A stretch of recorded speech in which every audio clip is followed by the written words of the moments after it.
disparition des océans, subduction et obduction. L'objectif de cette séquence est de définir ces deux termes, subduction et obduction, et de voir qu'ils concourent tous deux à la formation des ophiolites, qu'on a déjà définis dans une autre séquence, qui sont des portions de lithosphère océanique, de différentes tailles possibles, que l'on retrouve actuellement sur des domaines continentaux. Nous avons commencé à étudier dans une autre séquence les ophiolites alpines, qui sont la preuve de l'existence d'un paléo-océan alpin. Alors, en première et aussi en terminale, vous avez étudié, donc en spécialité, la dynamique des zones de divergence, qui sont par exemple les dorsales, qui donnent naissance par refroidissement de magma à la lithosphère océanique, et en particulier au basalte et au gabbro de la croûte océanique. Et vous avez aussi étudié la dynamique des zones de convergence, et notamment des zones de subduction. Dans une zone de subduction de la lithosphère océanique, âgée et donc dense, plus dense que la sténosphère sous-jacente, va plonger et s'enfoncer dans cette asténosphère. Cela se fait souvent au contact d'une autre lithosphère océanique ou bien, plus souvent, d'une lithosphère continentale. Alors sur ce premier schéma, je vous ai représenté une étape de la subduction alpine qui s'est déroulée entre moins 80 et moins 35 millions d'années environ. Au cours d'une subduction, différentes roches métamorphiques vont se former dans la lithosphère océanique. Une lithosphère océanique avant subduction, comme ici au niveau du numéro 1, est formée notamment de schistes verts. Ces schistes verts, ce sont des gabbros et des basaltes métamorphisés dans lesquels sont apparus, je vous rappelle que le métamorphisme se fait à l'état solide, de nouveaux minéraux, d'abord des amphiboles vertes, par exemple de la hornblende, mais ensuite également des minéraux comme la chlorite ou l'actinote. Ces minéraux sont des minéraux hydratés qui résultent de l'hydrothermalisme, c'est-à-dire du métamorphisme hydrothermal que subit la lithosphère océanique au fond de l'océan. Au cours de la subduction, vont se former ensuite des roches témoins du métamorphisme de subduction, donc une augmentation progressive de la température et de la pression. Vont se former en premier des roches qu'on appelle des schistes bleus, qui peuvent se former par transformation des schistes verts. Ces schistes bleus vont contenir un nouveau minéral, lui aussi hydraté, qui est la glaucophane. Et puis dans un deuxième temps, si la subduction se poursuit et que la lithosphère océanique atteint des profondeurs assez importantes, au-delà de 15-20 km, eh bien peut se former une dernière roche qui est l'éclogite. Et dans cette éclogite, qui est une roche déshydratée qui a perdu son eau, on va trouver encore de nouveaux minéraux qui sont la jadéite et le grenat. Ces trois types de roches métamorphiques témoins d'une subduction, on en trouve dans les Alpes. On en trouve pour les schistes verts au Chenaillet, on l'a vu dans une autre séquence. On en trouve pour les schistes bleus au niveau du massif du Queyras. Et enfin, on trouve des éclogites au mont Viso en Italie, proche de la frontière française. La disposition de ces trois types de roches sur une carte, comme vous le voyez ici, montre que les roches les moins métamorphisées se trouvent à l'ouest et les roches les plus métamorphisées, comme les éclogites, se trouvent à l'est.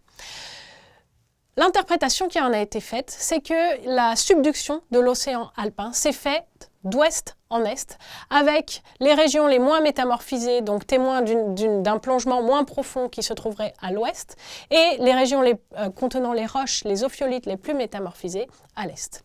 Quoi qu'il en soit, ces roches, ces ophiolites que l'on trouve aujourd'hui dans un domaine entièrement continental sont les témoins d'une paléosubduction, mais aussi d'une exhumation, puisqu'après avoir plongé, la lithosphère océanique, à la faveur de la collision qui a eu lieu à partir de moins 35 millions d'années, se sont retrouvées à nouveau déplacées et se sont retrouvées placées en surface alors qu'elles témoignent d'un enfoncement de la lithosphère en profondeur. Cette exhumation, elle a eu lieu il y a environ 30 millions d'années et les ophiolites actuels qu'on peut observer et dont on peut prélever des échantillons dans les Alpes témoignent donc de la subduction de l'océan alpin et de sa disparition progressive achevée il y a quelques dizaines de millions d'années.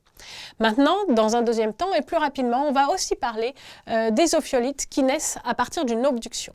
Une obduction, par définition, c'est le charriage, c'est-à-dire le déplacement de portions de lithosphère océanique, donc de grande ampleur, de grande taille, sur le domaine continental.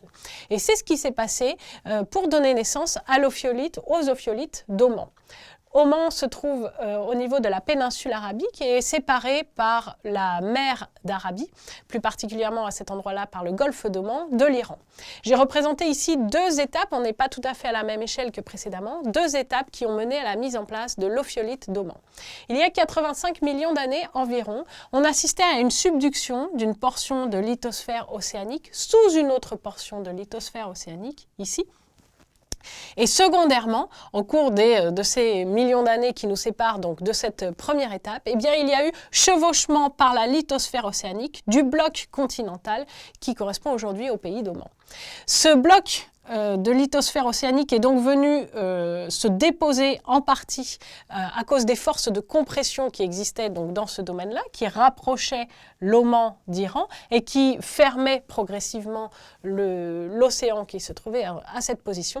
Donc ce chevauchement est venu déposer un morceau, un fragment de lithosphère océanique sur la lithosphère continentale. Il faut imaginer qu'à ce moment-là, les deux fragments qui sont représentés ici étaient liés l'un à l'autre. Il y avait un seul et même morceau de lithosphère océanique. Dans un deuxième temps et très progressivement, l'érosion, puisqu'ici on est à l'air libre, on n'est pas au fond d'un océan, l'érosion a fait son jeu et a donc petit à petit isolé ce fragment de lithosphère océanique qui est l'ophiolite d'Oman du reste de la lithosphère océanique qui est toujours observable actuellement. À noter, ce golfe d'Oman, c'est un endroit qui est occupé par la mer, donc la subduction ici n'est pas achevée comme c'est le cas dans les Alpes.